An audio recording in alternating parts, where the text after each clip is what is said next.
I am deeply aware of the burden of heritage as well as the price to be paid for the survival of the dynasty.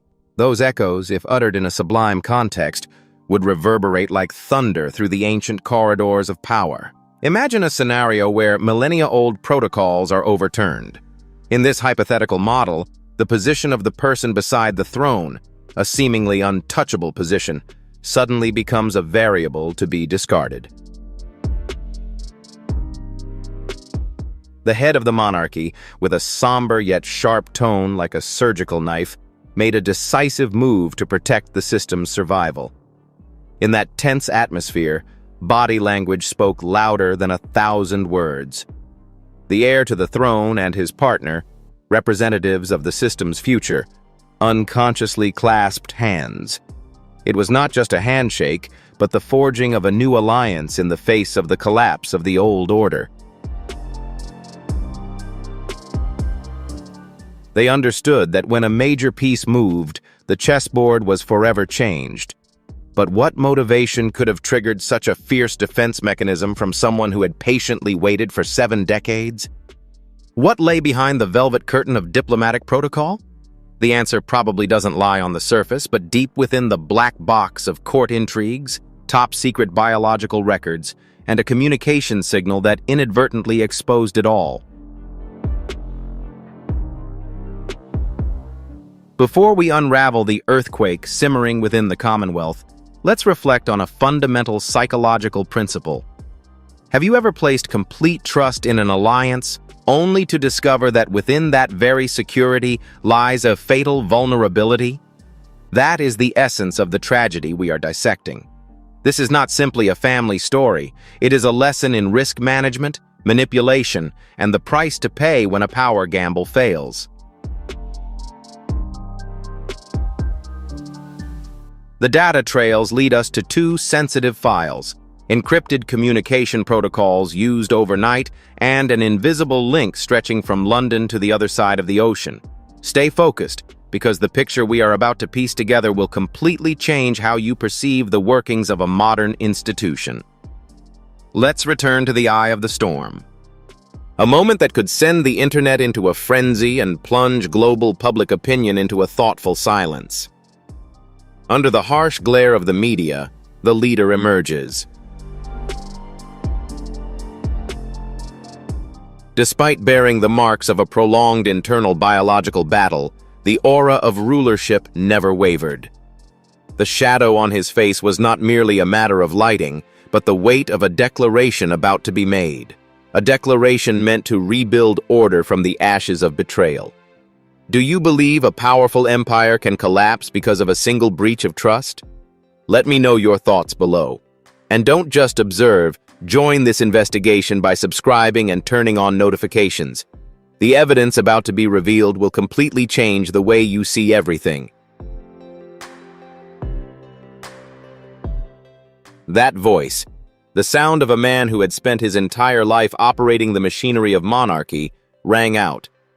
But this time, the command was not issued to preserve, but to terminate. I abdicate. Those 2 words, like a deactivation kill code, instantly threw the entire media system into overload. Cameras trembled, and chaos erupted in silence as millions of mobile devices vibrated simultaneously. This was not a repetition of Edward VIII's abdication for love. This was a rupture in the very process of succession itself. But the script did not end there. A master strategist always saves the most decisive move for the final moment. The leader's gaze shifted, cold as tempered steel, locking onto the figure standing in the position of queen. Clad in an emerald ceremonial gown, a symbol of royal stability and composure, she was awaiting a smooth transfer of power to the next generation. She had prepared herself for the role of a dignified supporter. But the system did not execute according to that programming. What followed was a direct attack on the existing power structure, stripping away all titles and privileges. The entire room reeled. Even those trained in emotional control, like the young heir, couldn't hide their shock at this sudden shift in course. The accusation wasn't about sentiment, but about a serious violation of data integrity. The hypothesis here is a high-level manipulation conspiracy, interfering with biometric records and manipulating medical diagnoses to control the leader when they are at their weakest.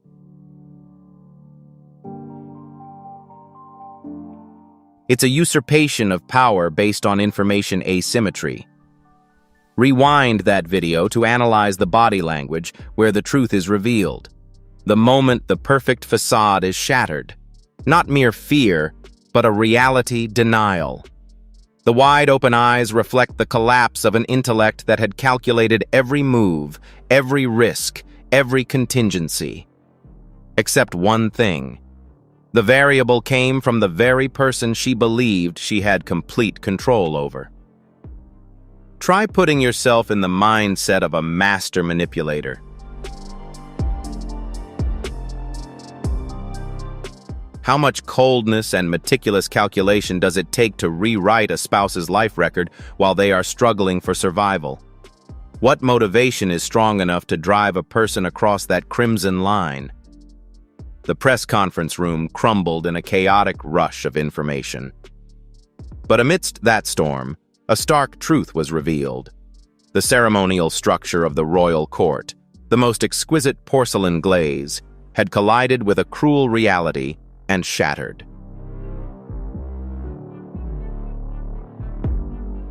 Two figures representing the next generation, William and Catherine, undertake a strategic retreat. Their silence is not emptiness, but a message more powerful than any written text. They move as if evacuating from a crumbling structure, because, in a certain analytical sense, they are the epicenter of this chain reaction. In an instant, information transcends all digital boundaries. London, New York, Tokyo, financial and cultural centers are shaken simultaneously. But the most remarkable aspect of this sociological phenomenon is crowd polarization.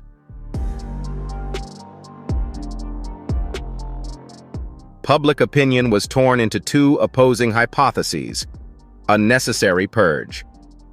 The public hailed this action as the victory of principle over sentiment, a leader refusing to let the throne be compromised by toxic personal alliances, a cold political move. The opposition questioned, was this an internal purge, where the succession faction exploited the king's declining health to eliminate rivals? Amidst the clamor of millions of hypotheses, the core question remains unanswered. What data was powerful enough to trigger an order to destroy the relationship in public? To find that hidden variable, we must follow a process. Time travel. Let's turn back the clock to T-7 days. Location, Sandringham, an absolute safe zone where surveillance cameras are neutralized. It's a symbolic moment, the anniversary of their alliance.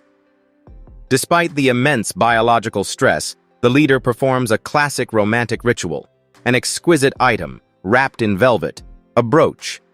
He wishes to personally present it, a gesture affirming their enduring bond.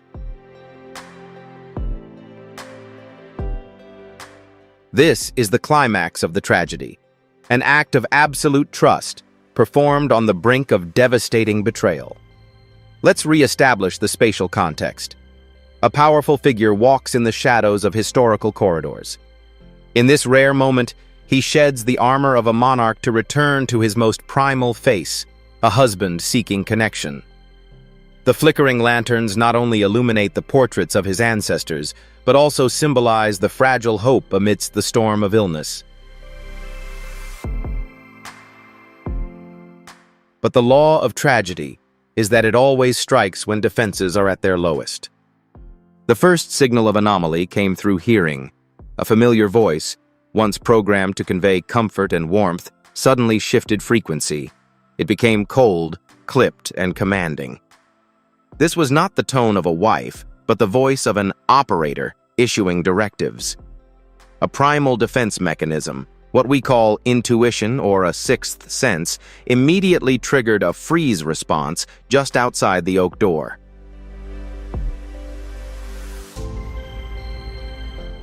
And the information gathered afterward is the key to unraveling the entire collapse. I need a report that's more serious than it actually is. That's the decoded message. The person on the other end of the line, Dr. H, the one holding the key to the king's life. Let's analyze the ruthlessness in this tactic. This is an act of adjusting medical parameters. The plan wasn't to poison the body, but to poison. Company profile. By instructing doctors to use technical terms such as systemic exhaustion or indefinite isolation required, but the shock didn't stop there. A new connection was immediately established. The tone shifted from cold to excited, a sign of someone about to checkmate. Prepare the documents for the committee. Don't let the hesitant get in the way. This was the decisive move, the coup in writing. The plan was to exploit the king's exaggerated health condition to activate a provisional regency council. In practical terms, while the king was isolated by fabricated medical diagnoses, actual governing power would be transferred to the regent. A reign from behind the velvet curtain. Imagine the psychological weight on the man standing outside the door. He is witnessing a scenario where his spouse and most trusted doctor conspire to usurp his power. The velvet box in his hands, a symbol of love and affection, slips from fingers numb with the truth. Its fall is not merely physical, but the shattering of a decades-long alliance.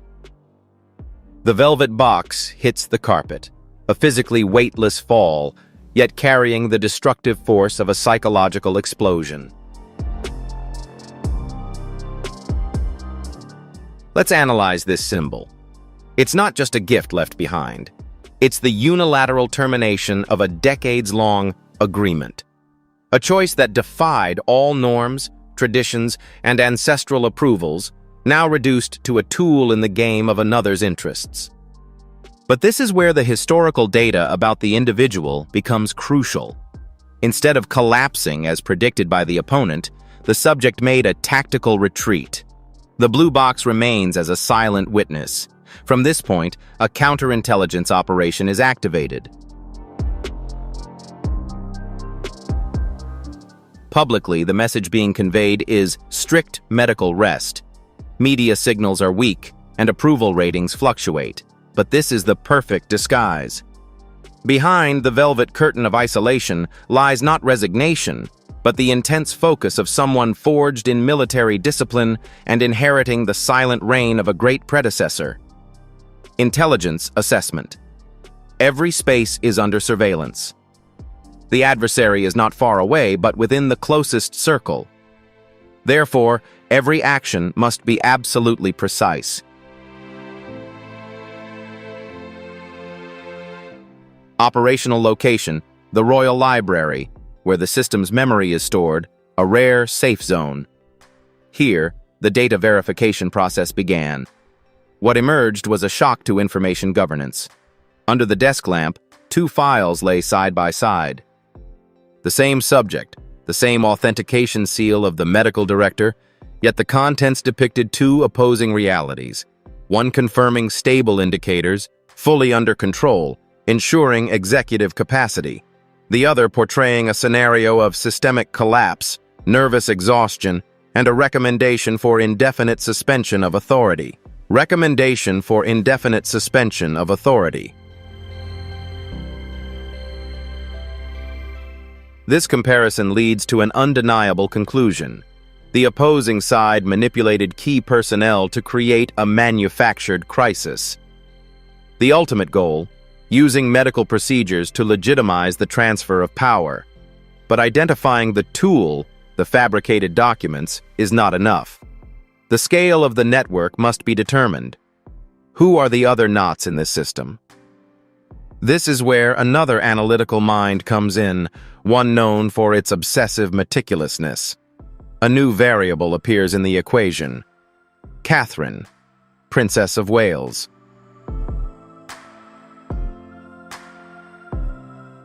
During a routine administrative information review, A task that seemed monotonous, the first variable surfaced. Subject of observation: Catherine. With the acuity of someone attuned to fine details, she detected an anomalous communication pattern. Electronic signals exchanged between the Queen and medical specialist H did not follow standard administrative time protocols. They appeared during late-night gray zone hours using highly encrypted language. There were no medical terms, only parameters of scheduling and logistical arrangements. Then an attachment appeared like a blazing red exclamation mark on the radar screen. Protocol B, Plan B. An instinctive alert of an internal security threat was triggered. The data was immediately transferred to the air. Consider William's position. He was under dual pressure from two fronts: the safety of his father and the burden of executing the transfer of power. His trust in the stability his stepmother was supposed to provide was crushed by reality. This evidence landed like a sledgehammer on the very foundation of that trust. From that moment on, a special task force spanning 3 generations was formed in the shadows: Charles, William, and Catherine. They no longer operated as a family, but as an internal intelligence unit. To confront a sophisticated conspiracy, they were forced to deploy modern operational methods, using end-to-end encrypted communication channels, disabling physical surveillance points within the palace, and analyzing metadata and server logs. And the result of the data mining process is, the smoking gun is irrefutable evidence, a digital audio recording. When the recording was played, it wasn't just sound, it was a verdict. The subject's voice rang out, cold and calculating, directing the inflating of risk indicators to trigger the mechanism for removing the leader. It was irrefutable evidence that manipulating the constitutional process. The intelligence data package, including audio recordings, corroborating reports, and email sequences, was placed on the king's desk.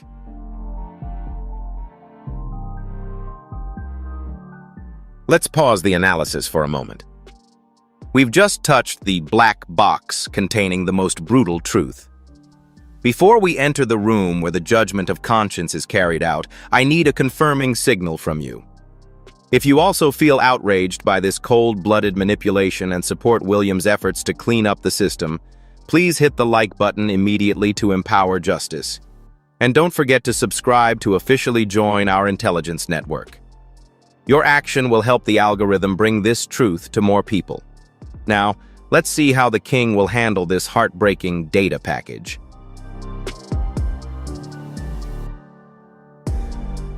The feeling of hearing your spouse view you as a technical obstacle to be eliminated, rather than a human being, is undoubtedly a deep traumatic experience. But the protocol of a king doesn't allow for emotional breakdown. A cold decision is made. Take the final ethics test. Not a quarrel, but an opportunity for the opponent to confess.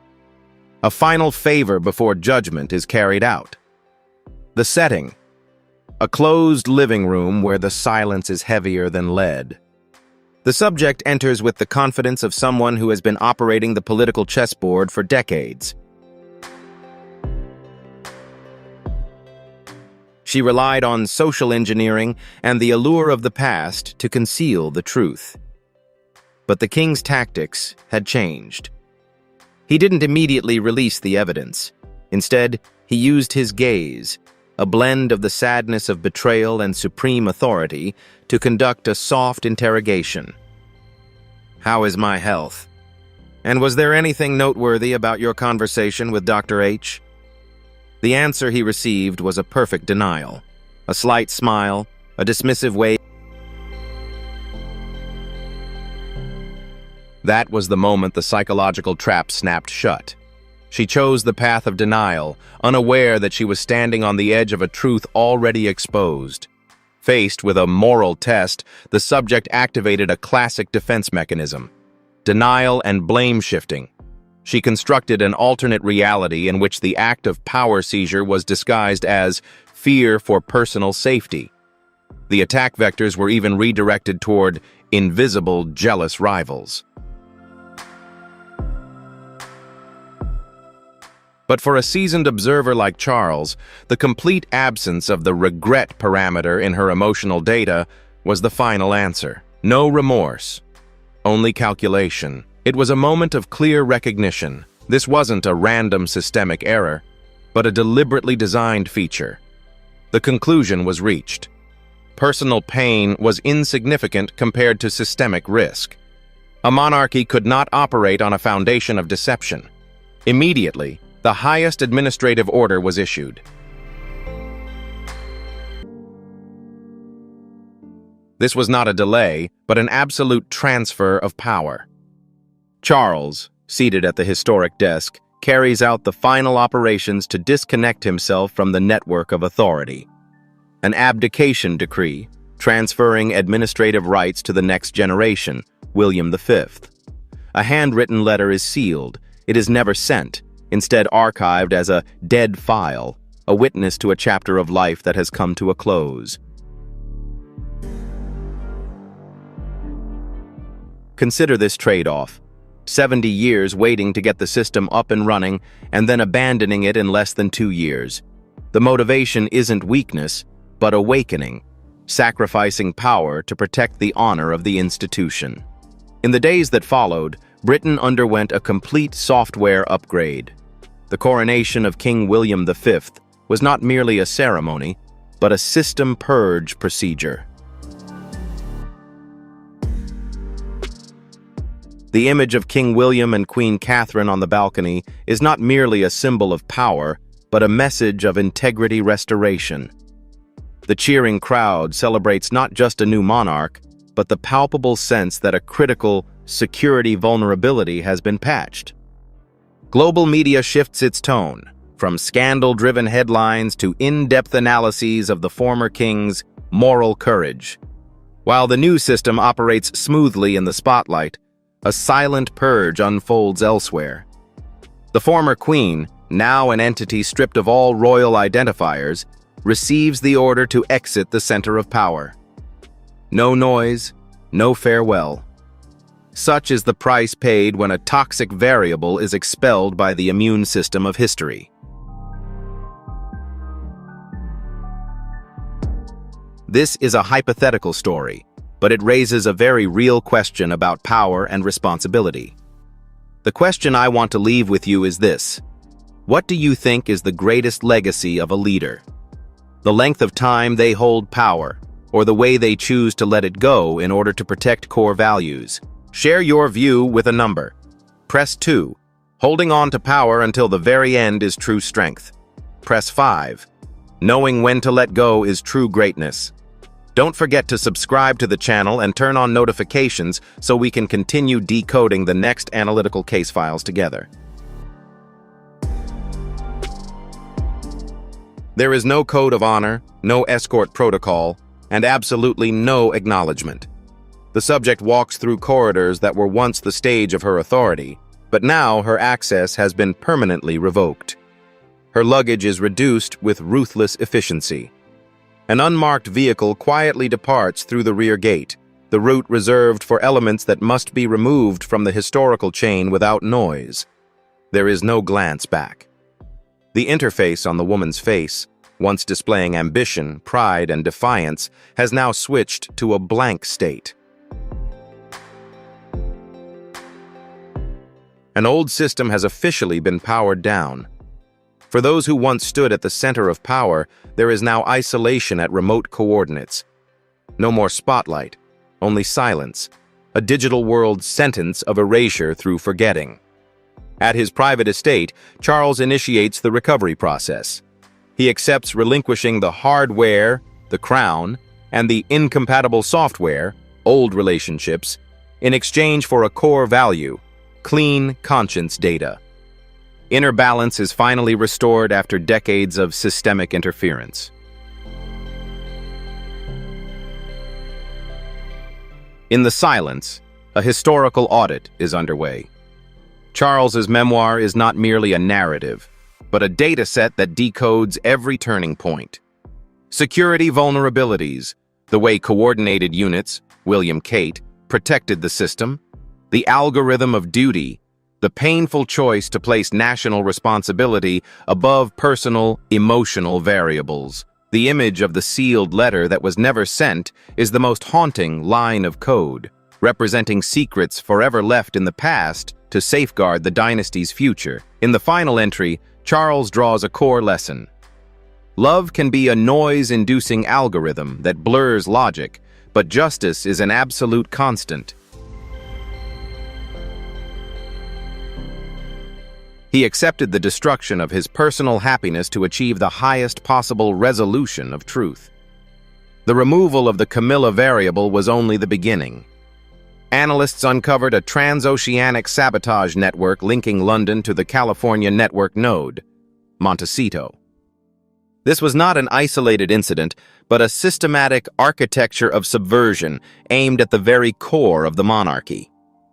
The network's new objective is exceptionally sophisticated: an attack on the legitimacy of the future heir, George. This operation employed fabricated data, falsified records and disinformation, and a manufactured doubt campaign aimed at undermining the biological lineage and traditions of the institution. Catherine, the firewall, activated a high-precision investigative protocol. By applying the follow-the-money method, she cracked through complex layers of financial transactions used to fund the smear campaign. The terminal point of this transaction chain traced back to entities linked to senior personnel within an office in California. At the command center in Montecito, a figure watches events unfold through a live screen, witnessing a collapse of perception as layers of masks are stripped away. She believed that geographical distance and intermediary shields would provide protection, but in the digital age, nothing is safe when the opponent controls the source data. After a strategic miscalculation triggers a cascading failure, she activates an evidence destruction protocol. Yet in the era of cloud computing and digital forensics, total erasure is an illusion. The data has already been transmitted and cannot be recalled, and legal warnings begin to sound as a storm of litigation takes shape. She realizes that an ocean of distance is no longer a legal safe zone. Harry, the spouse, steps into a pressure-filled space, anxious about being shut out of the flow of information. The only response he receives is a shake of the head and silence, reflecting the frustration of an operator realizing her system is collapsing. She regrets having dragged the entire family into a no-exit game, but survival instinct quickly takes over. Meanwhile, at Windsor, Queen Catherine restores order by protecting the core assets, symbolized by her reading to the heir, an assertion of sovereignty and security. The attack on the bloodline failed, and the family's protective firewall held firm. The event concluded with a system reboot, the coronation of King William V, marking the launch of an upgraded and fully patched royal operating system. The institution has survived an extreme stress test. Camilla's ambitions and the schemes from Montecito were eliminated. The system not only endured, but emerged purer and more transparent, ushering in a new era defined by integrity and accountability. From the observation post, the former administrator senses acceptance and trust in the next generation, William, and the solid firewall, Catherine. Despite having to erase memories spanning decades, he executes a hard reset to cleanse the system and hand over to the successors a clean platform where integrity and justice serve as the foundation protecting the kingdom. Camilla, high-risk strategy. Wagering on bold, hazardous moves and ultimately facing the collapse of her support system. Meghan, external offensive strategy. Attempting to exert influence from afar, only to be met with crackdowns from legal barriers and karmic repercussions.